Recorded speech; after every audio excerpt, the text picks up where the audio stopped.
Vamos a 2 Corintios, capítulo 5, versículo 19.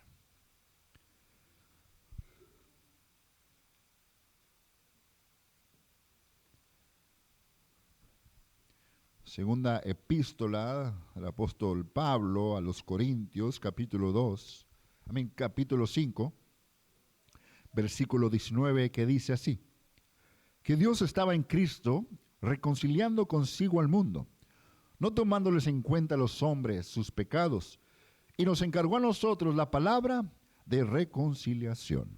Pueden tomar asiento, queridos.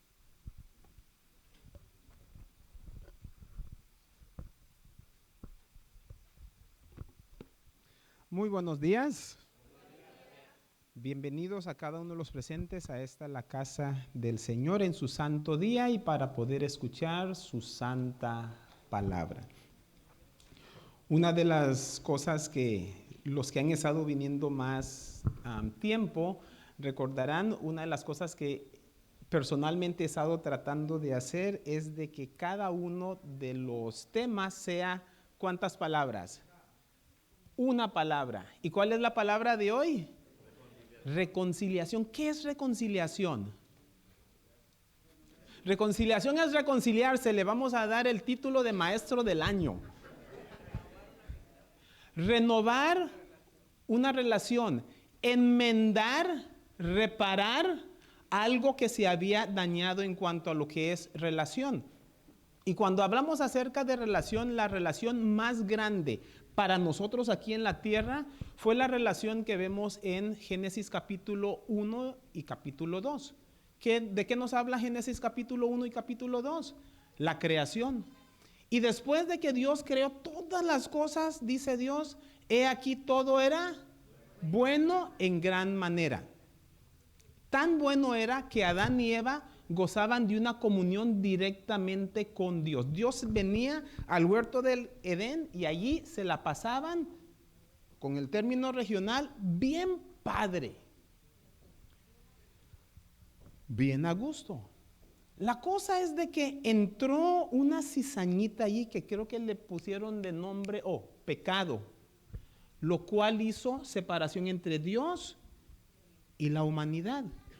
Y entonces ahora hay un problema que se necesita resolver. Es más, a través de la introducción, y lo bueno es que no le dije, porque si le hubiera dicho a lo mejor no le hubiera salido tan bien, pero el hermano Lorenzo habló de ese plan desde el cielo, lo que Dios había planeado hacer para cuando eso sucediera. No que Dios lo proveyera, pero Dios, que conoce el pasado, el presente y el futuro, sabía que eventualmente eso iba a suceder. O sea, el pecado en la humanidad no agarró de sorpresa a Dios, sino que ahora ahora se presenta y dice, ¿cómo es que vamos a resolver este dilema? ¿Cómo es que vamos a resolver este problema? Y aparece en la Biblia, en Génesis capítulo 3, versículo 15, lo que conocemos como la primera profecía que se nos presenta. En Génesis capítulo 3, versículo 15, que dice, y pondré enemistad entre ti y la mujer, entre tu simiente y la simiente de ella, esta te herirá en la cabeza y tú le herirás en el calcañar. Pero hay una situación interesante, y esa situación es de que en la condición de pecado nadie puede ver a Dios y vivir. Entonces el dilema para Dios ahora va a ser, ¿cómo es que va a poder Dios presentarse y morar con el ser humano sin destruirlo? Porque cuando hablamos acerca de lo que es la destrucción del hombre, no es tanto que, y utilizando el ejemplo de la historia de los niños, no es que Dios agarre un martillo y que nos aplaste con ella, sino que simple y sencillamente nosotros en nuestra condición de pecadores, al presentarnos delante de Dios, ¿qué cosa sucede? Pues morir, nos deshacemos. O sea, la gloria de Dios y lo que es su justicia es tanto el contraste con lo que es el pecado del ser humano como lo que sería la oscuridad de la madrugada con la luz del sol del mediodía. ¿Qué sucede con la oscuridad de la madrugada al presentarse el sol del mediodía? Se desaparece, o sea, deja de ser. Nosotros seríamos la oscuridad de la madrugada y Dios sería esa luz. Para aquellos que no les tocó venir durante las noches de los miércoles, ¿a través de cuánto tiempo llevamos o llevábamos? Porque ya aterrizamos este pasado miércoles, más o menos como unos 3, casi 4 meses de estar estudiando acerca de lo que es el santuario. Allí pudimos ver de que básicamente lo que Dios trata de hacer a través del santuario es presentarnos o ilustrarnos el medio a través del cual Dios quiere que una vez que hubo esa separación, cómo es que podemos ir pasando a través de diferentes velos y poder llegar directamente nuevamente delante de su presencia. Ahora, y esto se lleva a cabo por medio de un proceso. Y en ese proceso tenemos que ver y reconocer que nosotros somos el problema y que Dios quiere tratar de traer la solución al problema, pero sin destruirnos. Si nosotros pudiéramos llegar a ver a Dios, lo que estaríamos haciendo es, ¿cómo les digo eso? Una de las razones por las cuales Dios no nos deja verlo a Él, es porque al verlo a Él, nosotros nos veríamos a nosotros mismos. ¿Entendieron o no entendieron? Ah, caray. Si Dios dejara que nosotros lo miráramos a Él, nosotros nos moriríamos por vernos a nosotros mismos. Les voy a dar un ejemplo. La Biblia habla acerca de Job. ¿Qué características nos dice de Job? Había en la tierra de Uz un hombre llamado Job, el cual era recto, perfecto, temeroso de Dios y apartado del mal. O sea, moralmente, ¿cómo era él? Un ejemplo a seguir. Es más, él podría haber dicho en las palabras de Pablo: sed imitadores de mí como yo lo soy de Cristo. Entonces, cuando vemos esas características de Job, vamos y nos paramos delante de Job. ¿Y cómo nos compararíamos nosotros con Job? A ver, les voy a dar la expresión que yo escuché y ustedes no escucharon porque no tenían el micrófono. ¡Hijo de su! ¿Saben qué quiere decir eso? En otras palabras, en la torre. Hasta aquí llegué. Ahora, eso estamos hablando de un hombre y que es pecador. O sea, ¿cómo nos sentiríamos al lado de Job? Bien chiquitos, por el ejemplo que él nos presenta. Ahora, pongamos eso en términos matemáticos al exponencial de 1,000,000, que sería Dios. ¿Cómo nos sentiríamos nosotros delante de la presencia de Dios? Exactamente lo que acabo de decir. Si Dios se presentara delante de nosotros, nosotros llegaríamos a vernos a nosotros mismos. Y entonces, usualmente cuando un ser humano le ha tocado la oportunidad de llegar ante la presencia de Dios, ¿qué creen que hace? ¿Brincar de alegría porque está delante de la presencia de Dios? No, se cae al piso. Porque en realidad se da cuenta de que simple y sencillamente lo que somos es polvo. Ahora, Dios, que sabe todas las cosas y sabe esto, entonces dice: no me voy a presentar delante de ustedes, sino que más bien lo que voy a hacer es desarrollar un sistema a través del cual gradualmente puedan ustedes irse acercando a mí. Como de igual manera, cuando es la madrugada, no es de un momento para el otro que sale el sol del mediodía. ¿Qué sucede? Porque la senda del justo, dice Proverbios, es como la luz de la aurora, que va en aumento hasta que el día es perfecto. Ok. Entonces, cuando vemos su amor, su gloria y su bondad, nos vemos a nosotros mismos. Pero la cosa es de que nos vemos a nosotros mismos, y esta es la última palabra que les agregaría, que les reservé un poquito. Nos vemos a nosotros mismos en contraste. Al compararnos con Dios, reconocemos que no somos nada. Y entonces, a través de la historia, Dios ha tratado de buscar ese medio de lo que es la reconciliación. Adán y Eva pecaron, hubo separación. Ok, entonces eso sucedió. ¿Qué es lo que trata Dios? Pues por medio de este proceso que llamamos la reconciliación, tratar de volver a unirnos. Y en ese proceso de la reconciliación, los primeros personajes que se nos presentan es Caín y Abel. ¿Los dos eran creyentes? Sí. ¿Los dos trajeron su ofrenda? ¿Los dos hicieron su altar? ¿Y los dos lo dedicaron a Jehová? Sí. Sí. No más de que Dios aceptó a uno y a su ofrenda, y a otro y a su ofrenda no lo aceptó. ¿Por qué? Porque no era lo que Dios había pedido. ¿Cómo entró el pecado? Por no hacer lo que Dios había pedido. Y ahora, cuando Dios pide algo, es porque Él quiere mandar y presentar su autoridad y decir: yo logré hacer que ellos hagan lo que a mí se me pegara mi regalada gana. Entonces, ¿por qué nos lo pide? ¿Por amor? Por ahí va la cosa, caliente, caliente. Porque sabe lo que es mejor para nosotros. Como padres, usualmente se le presenta a los hijos lo que es la mejor opción para que puedan tener un mejor desempeño en la vida. Analicemos una cosa. Dios nos dice: no tengan otros dioses ajenos delante de mí. O sea, Dios dice: no más adórenme a mí. ¿Por qué? Porque es el único Dios verdadero. Ok. Caliente, pero no tan caliente como la vez pasada. ¿Por qué nos pide Dios que lo adoremos? Porque Él es el creador. Caliente, todavía no tan caliente. Hay una ley que se llama la ley de la contemplación. ¿Han escuchado ustedes alguna vez acerca de la ley de la contemplación? ¿No?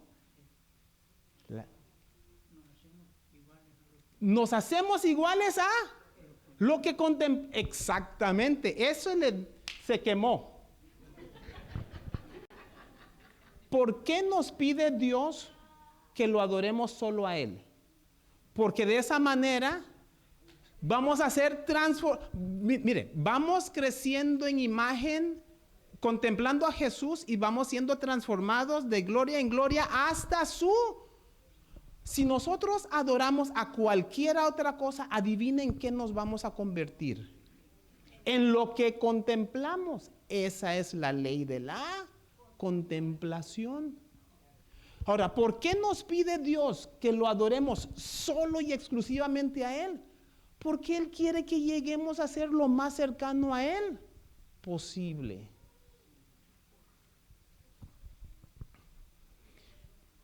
Y es lo mejor que es para nosotros.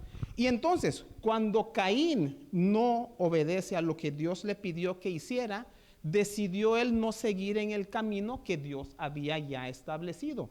Abel sí lo hizo, y eso repercutió a través de su descendencia eventualmente. Por un periodo de tiempo, habían los descendientes de Caín que estaban en el camino de la maldad, y los descendientes de Abel que estaban, bueno, en este caso, perdone, de Set, porque pues desafortunadamente Caín mató a Abel, pero después le sucedió Set. Y entonces por un tiempo estuvieron separados, pero sucede un problema. Llegamos a Génesis 6.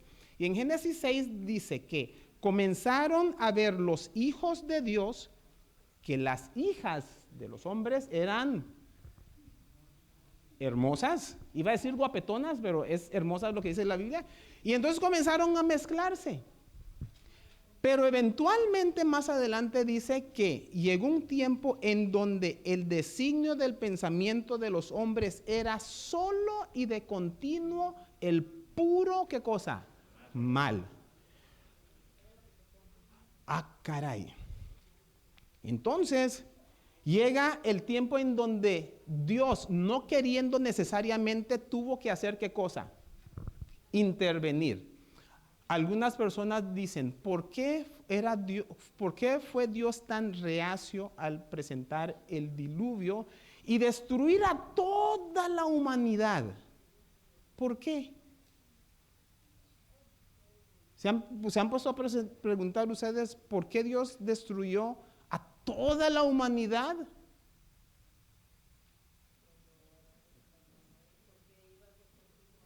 ¿Sí? En ese tiempo, ¿cuántas personas justas habían? Uno. Y vio justo Dios a Noé. Él metió a su familia. Ahora, recuerdan, ¿cuántas personas justas habían? Y eso es Génesis capítulo 6, versículo, ¿qué era? 9. Estas son las generaciones de Noé. Noé, varón justo, era perfecto en sus generaciones. Con Dios caminó Noé. Solo de Noé se habla y se dice eso. Pero quiero hacerles una pregunta después de haberles comentado lo anterior. La pregunta es, cuando Noé estaba construyendo el arca, ¿y por cuánto tiempo lo construyó? 120 años construyendo el arca. Ahora, ¿cuántas personas en ese tiempo tenían la salvación? Piensen en su respuesta. Cuando Noé estaba ahí dándole martillazos con el martillo que no trabajaba en sábado, ¿cuántas personas tenían la salvación? Todas las personas tenían la salvación. Eso lo podemos ver por varios versículos, aún en el Nuevo Testamento, porque de tal manera amó Dios al mundo que ha dado a su Hijo unigénito. Dios no se place en la destrucción del impío, sino que quiere que todos lleguen a lo que es la salvación. Pero ¿cuántas personas se salvaron? Ahora sí, 8. ¿Por qué? Porque Dios presenta el camino de la reconciliación y la gente dice, no, gracias.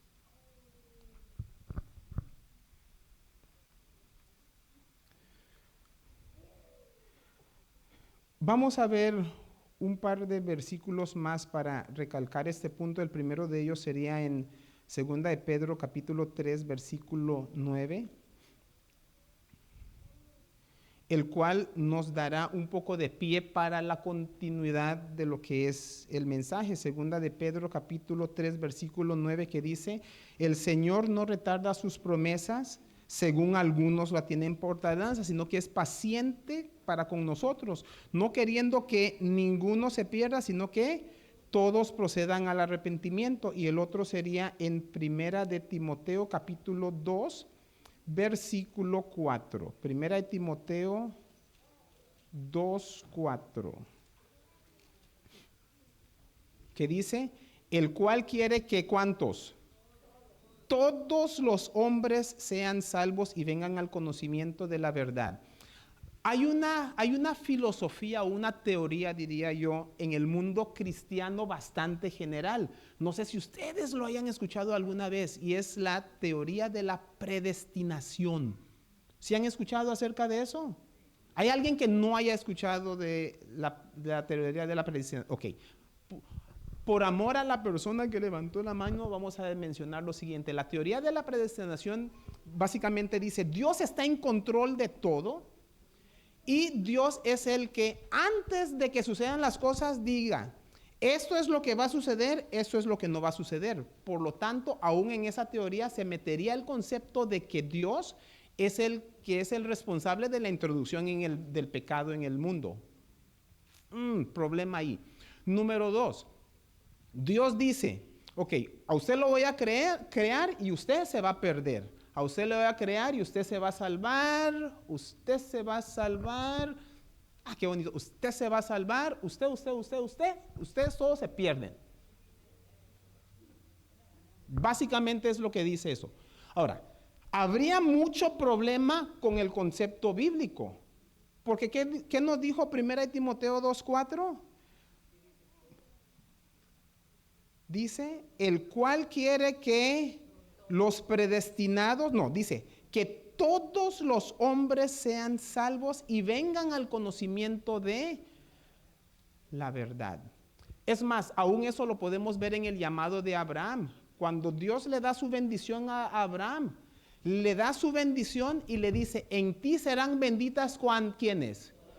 Todas las naciones de la tierra. Ok, tenemos ese concepto, creo, bien establecido. Y eso es hablando acerca del mundo en general. ¿Cuánto más sería hablando acerca de lo que es la iglesia de Dios? Porque dentro de la iglesia hay varias ilustraciones que se nos presentan. Y la que escogí para lo que es el día de hoy es la parábola de las 10 vírgenes. ¿Se acuerdan de la parábola de las 10 vírgenes? En la parábola de las 10 vírgenes podemos ver que las 10 de ellas eran parte del proceso de la boda. Es más, no solamente que eran parte del proceso de las bodas, sino que cómo eran estas mujeres. ¿Cómo eran estas mujeres? Ya lo mencioné en su nombre. ¿Cómo eran ellas? Vírgenes. ¿Qué quiere decir que eran vírgenes en el término bíblico? Puras. En el término bíblico. En el término bíblico es que tienen el conocimiento y aplicación de la palabra y están en el camino. ¿Estamos bien? Es que en la Biblia, una mujer es la representación del pueblo de Dios o de la iglesia de Dios. Y hay una mujer pura o virgen y hay, a ver, déjenme acomodarme para decir esta, hay las rameras. Ups. Está una o la otra.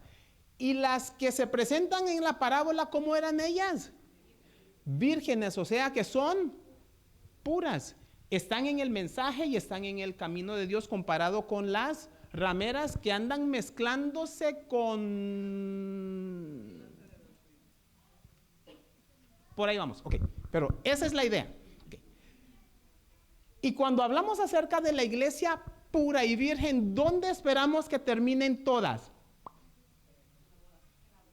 En la boda, ¿verdad? Ok, muy bien. Pero ¿qué sucedió con estas 10 vírgenes? ¿Llegaron a la ceremonia? Sí. ¿Tenían sus lámparas? ¿Estaban encendidas? ¿Tardó el esposo? ¿Y cuando llegó el esposo todas entraron? Caray, ¿qué pasó?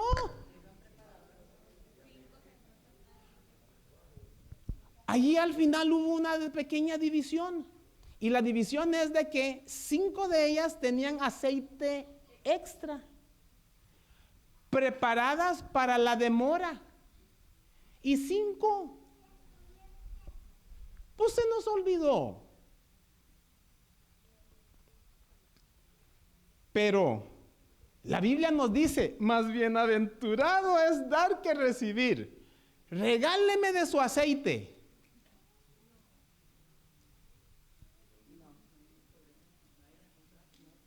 Ah, caray, y se llaman cristianas ustedes. ¿Cómo que vayan a comprar? Ah, bueno, es que aquí estamos hablando de simbología.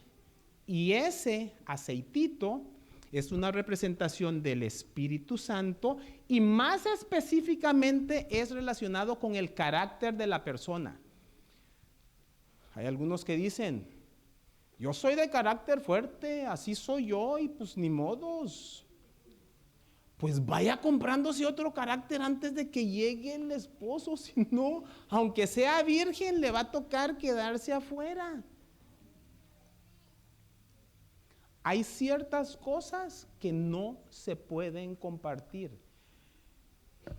Jesús murió por todos. Llama a la iglesia para ser su cuerpo, pero cada uno somos salvos individualmente. Yo no puedo salvarme por usted y usted no puede salvarse por mí. La salvación es personal y por eso a 5 de ellas les tocó que cuando habían ido a comprar el aceite y regresaron y tocaron la puerta, la voz que escucharon es: no os conozco. Ahora, Cuando venimos aquí a la iglesia, venimos para escuchar la palabra de Dios y esperadamente que también podamos participar de lo que es el aspecto de lo que es el pensamiento. Para esta parte les voy a pedir simbólicamente que se pongan sus cachuchas de pensar. Vamos a ir a Lucas capítulo 9 y vamos a leer los primeros 2 versículos. Lucas capítulo 9, versículo 1 y 2. Cuando Dios da poder y autoridad para realizar una obra, al presentarse esa situación, ¿va a poderlo realizar la persona? Y esa pregunta lo hago basado en estos versículos que vamos a leer, que dice Lucas capítulo 9, versículos 1 y 2, dice: y habiendo reunido a sus 12 discípulos, ¿qué cosa les dio? Poder y autoridad ¿sobre qué cosa? Sobre todos los demonios y para sanar enfermedades. Y los envió a predicar el reino de los cielos y a sanar a los enfermos. Ahora, cuando Dios les da el poder y autoridad, presentándose la situación, entonces lo pueden resolver.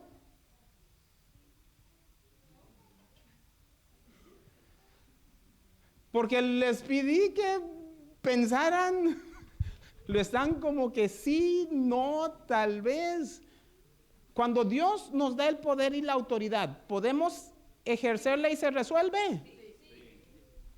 No necesariamente. No necesariamente. Vamos a ver un par de ejemplos. Vamos a empezar con el de Mateo capítulo 14. Mateo capítulo 14 y vamos a leer el versículo 25 en adelante. Mateo capítulo 14, versículos 25 en adelante, que dice: mas a la 4ª vigilia de la noche Jesús vino a ellos andando sobre el mar. Esto fue justo después de la alimentación de los 5,000, en donde después de despedida la multitud, Jesús le dice a sus discípulos: ¿sabe qué? Métanse en la barca y váyanse. Él se fue al monte y allí estuvo orando. Ya en lo que sería la madrugada, entonces él baja y entonces caminando sobre el agua llega. En ese tiempo, ¿qué cosa hay en el mar? Una tormenta. Hay una tormenta y ellos están ahí batallando para tratar de sobrevivir a lo que es la tormenta. Ese es el trasfondo de esta historia. Versículo 26. Y los discípulos, viéndolo andar sobre el mar, se turbaron diciendo: ¡un fantasma! Y dieron voces de miedo. Pero enseguida Jesús les habló diciendo: tened ánimo, yo soy, no temáis. Entonces le respondió Pedro y dijo: Señor, si eres tú, manda que ¿qué cosa? Que yo vaya a ti sobre las aguas. ¿Qué le estaba pidiendo Pedro que él pudiera hacer? Caminar sobre el agua. ¿Y quién estaba caminando sobre el agua? Jesús, ok. Y él le dijo: ven. Le dio el poder y la autoridad Jesús a Pedro de poder caminar sobre el agua. ¿Sí? Entonces, cuando el Señor nos da el poder y la autoridad para hacer algo, ¿lo podemos hacer? Depende.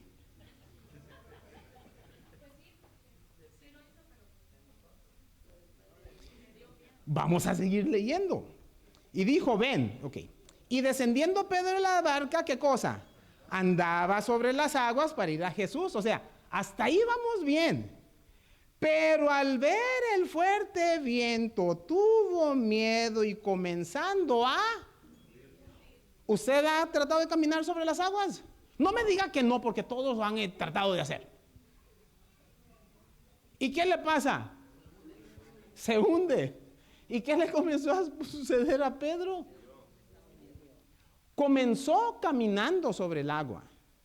Y comenzó, y por eso mencioné, depende.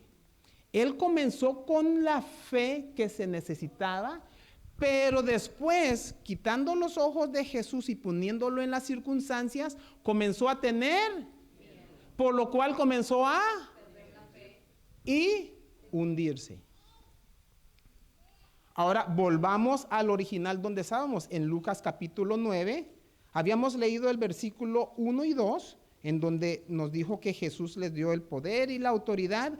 Ahora vamos a ver los versículos 37 al 40. De Lucas capítulo 9, versículo 37 al 40, que dice: al día siguiente, y ahora cuando está hablando acerca de al día siguiente aquí, es el día anterior. Jesús había estado en el monte de transfiguración con Pedro, Santiago y Juan, y se había aparecido con ellos también Moisés y Elías, y habían tenido ese encuentro. Pero al día siguiente, ya descendiendo de la montaña, al día siguiente, cuando descendieron del monte, una gran multitud le salió al encuentro. Y he aquí, un hombre de la multitud clamó diciendo: Maestro, te ruego que veas a mi hijo, pues es el único que tengo. Y sucede que un espíritu le toma y de repente da voces y lo sacude con violencia y le hace echar espumas, y estropeándole, a duras penas se aparta de él. Y rogué a tus discípulos que, ¿qué cosa? Que lo echasen fuera y...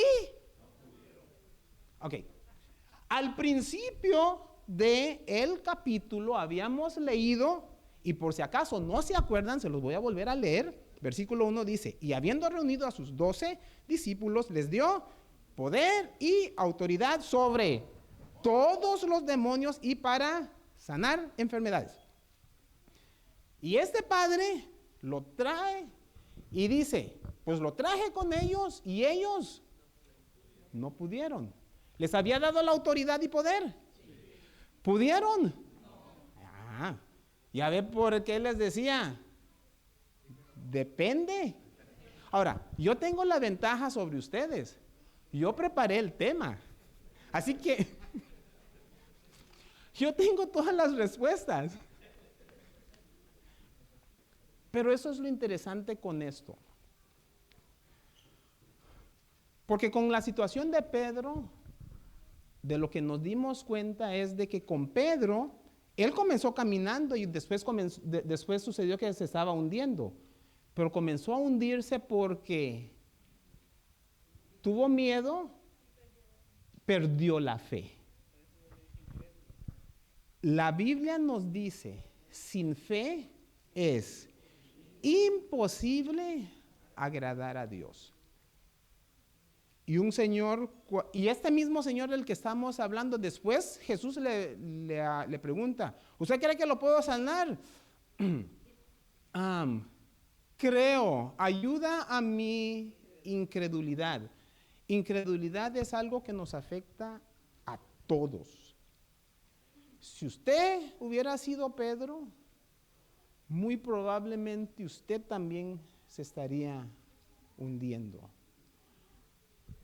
Siempre y cuando no hubiese quitado su mirada de Jesús. Pero hay una cosa que aprender de este también, porque aquí dice que no pudieron, pero el versículo 41 y más adelante dice: oh generación incrédula y perversa, ¿hasta cuándo he de estar con vosotros y os he de soportar? Trae acá al niño. Y después le preguntaron por qué no pudieron ellos echarlo. Y él dijo que este género solo se puede echar ¿cómo? Con ayuno y oración. Ellos estaban en la barca, muy probablemente lo hayan hecho, digamos, por turnos. Y entonces, digamos, unos reman un poquito mientras otros descansan para después tomar el turno. ¿Qué estaba haciendo Jesús todo ese tiempo? Orando. ¿Qué tan importante es la oración? El poder que Jesús tenía, él lo recibía por lo que es la oración. Es más, se menciona de que él dice que su comunión con el Padre le era más necesario, él era más importante que su necesario pan.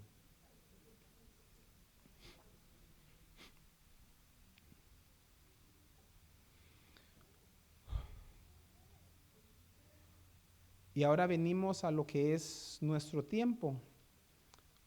Y ya más o menos lo vimos a través de otro versículo, pero ahora en Tito capítulo 2, versículos 11 al 14, volvemos a hacer la pregunta: ¿a cuántos quiere Dios que sean salvos? La respuesta es todos. Tito capítulo 2, versículos 11 al 14. Dice: porque la gracia de Dios se ha manifestado para salvación. ¿A quiénes? A todos los hombres, enseñándonos que, porque hay una cosa, si uno sale a la calle y le pregunta a cualquier persona si se quiere salvar, adivinen qué va a decir todo el mundo. Bueno, de repente haya una que otra excepción, pero ¿qué es lo que va a decir el 99.99% de la gente? Sí. Y entonces, si le dice, solo una cosa te hace falta, renuncia a tal cosa, ¿qué cree que hagan?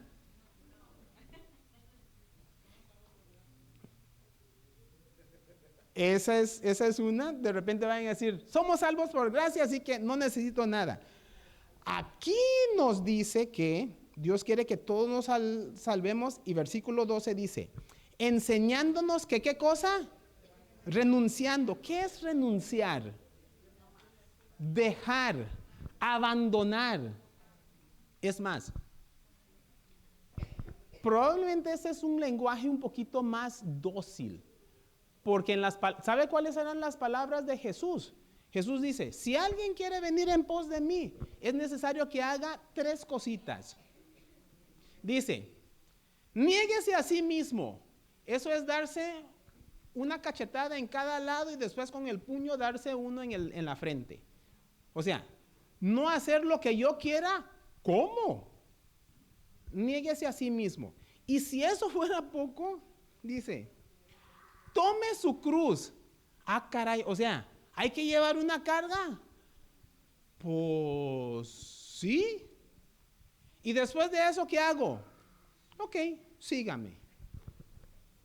Enseñando que, renunciando a la impiedad. Impiedad aquí es sinónimo de lo que es el pecado, y a los deseos mundanos, vivamos en este siglo sobria, justa y piadosamente. Versículo 13, aguardando la esperanza bienaventurada y la manifestación gloriosa de nuestro gran Dios y Salvador, Jesucristo.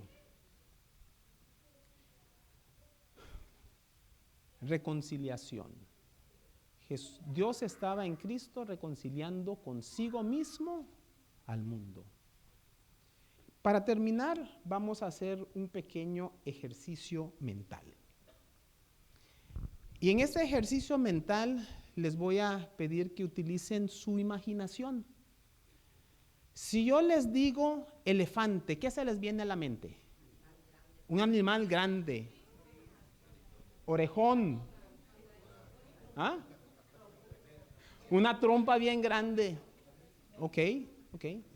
Ahora, si les digo jardín, ¿qué se les viene a la mente? Flores. Se me hace raro que alguien diga para jardín aquí en el Valle Verde, porque estamos bien secos. Ah, bueno, es usando la imaginación. No, está muy bien. Es usando la imaginación así, bien verde. Flores, árboles, todo lo demás.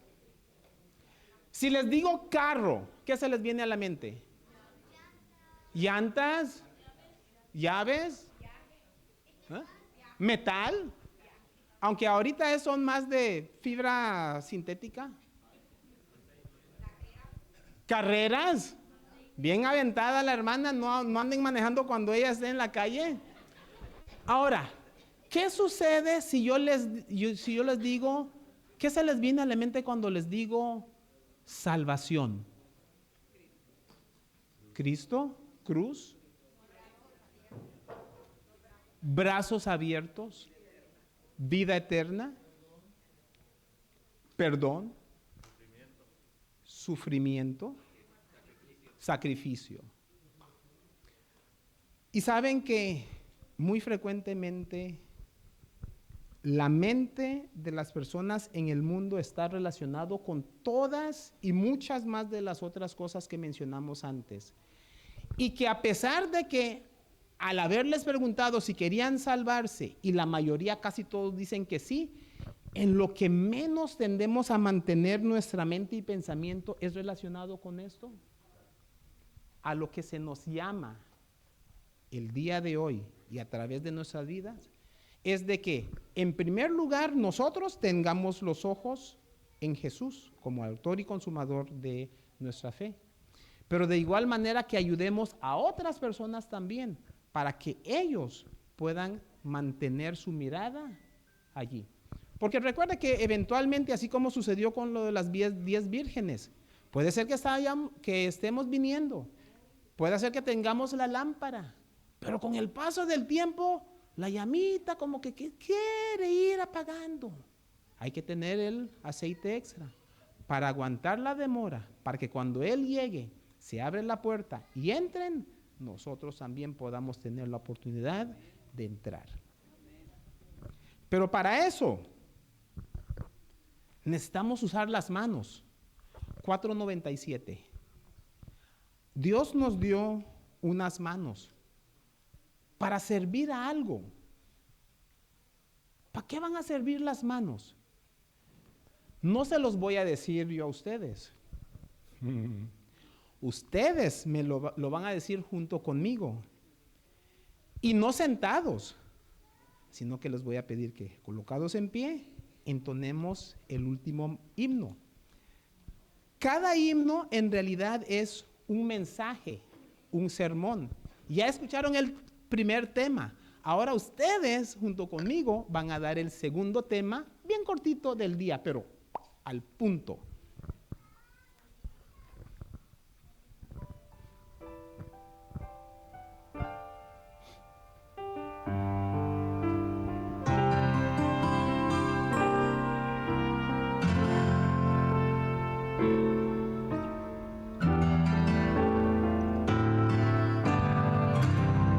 Mediten en las palabras al entonarlo. Estas manos Dios me dio para que pueda servir al que a mi lado está y no puede sonreír. Con mis manos quiero dar paz, amor, felicidad, imitando a Jesús. Manos ocupadas en la causa del amor, manos consagradas al servicio del Señor, manos preocupadas por asirse de Jesús, manos que no temen el encuentro con la luz.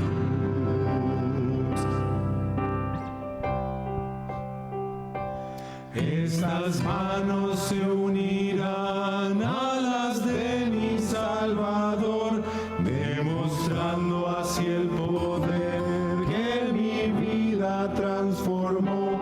Tú también puedes andar de la mano de aquel que por ti su vida dio.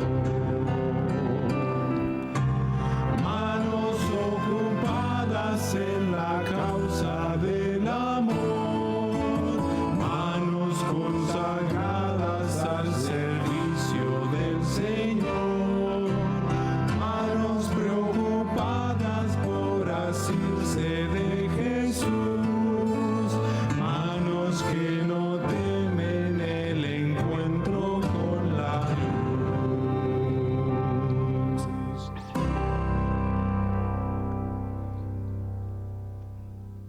El problema que tuvieron las 10 vírgenes fue relacionado con la demora del esposo. Si hubiera llegado temprano, las 10 hubieran entrado, porque no les hubiera hecho falta el aceite. ¿Ha demorado el Señor en venir? ¿Por qué ha demorado?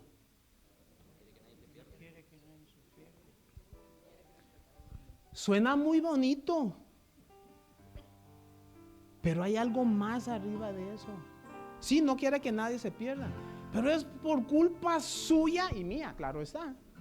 Porque no hemos realizado la obra que hay que hacer. La razón por la cual el mundo no está donde debería estar es porque nosotros no hemos hecho lo que nosotros deberíamos de hacer. Y es de ir a anunciarle al mundo acerca de esto. Y mientras nosotros estemos muy plácidamente sentados, el Señor va a seguir tardando. Es tiempo de levantarnos, salir y hacer lo que Él nos pidió que hiciéramos. Y es el de dar a conocer su gloria. Oremos. Amantísimo Padre, gracias le damos, Señor, por la mano del Señor Jesucristo que fue clavado en la cruz para darnos la esperanza. Ahora estas manos que usted nos ha dado, le pedimos, Señor, que puedan ser utilizadas para el servicio de los demás. Queremos, Señor, que muy pronto pueda venir. Ayúdenos poniendo en nuestra mente, en nuestra vida y corazón su Santo Espíritu para que nos ilumine y nos muestre el camino por el cual debemos de andar y que nos pueda dar también la disposición de hacer esto. Al haber terminado este servicio, le pedimos que no sea parte de nosotros, pero que más bien su presencia siempre nos pueda acompañar, dirigiéndonos en aquella senda, para que al final todos los que estamos aquí presentes tengamos la oportunidad, Señor, de mirar al cielo y decir: este es nuestro Dios, le hemos esperado y Él nos salvará. Estas bondades lo pedimos en el nombre de Cristo Jesús. Amén. Que Dios nos bendiga. Mis hermanos, damos gracias al cielo por este hermoso mensaje. Recuerden que tenemos comida. Vamos a orar para que Dios bendiga la comida y están todos invitados. Oremos. Amantísimo Padre que estás en el cielo, Señor, gracias por este hermoso mensaje. Y pedimos, Señor, ahora tu bendición sobre los alimentos que hemos de disfrutar. Bendice las manos que los han preparado, Señor, las fuentes de donde provienen y que nunca falte alimento en nuestras mesas. Te lo pido en nombre de Jesús. Amén.